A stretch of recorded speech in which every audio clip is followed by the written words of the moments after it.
How to sign out of Netflix on all devices. Let's get started. Launch your Netflix app. Here we go. You will land to the home page. Make sure you have already logged into your Netflix account. Now, at the bottom, you're going to find different options. Navigate to the option of your Netflix. After you land to the My Netflix page, at the top right corner, you'll find three bars. Click on it.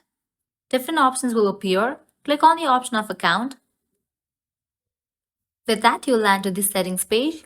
Now scrolling down, you're going to find different sections. Under security and privacy, you will find this option, sign out of all device. Go ahead and click on it. Are you sure you want to sign out of this Netflix account on all devices? Go ahead and click on sign out. And just with that, Netflix account will be logged out of all the devices. This way, you can easily sign out of Netflix account on all devices.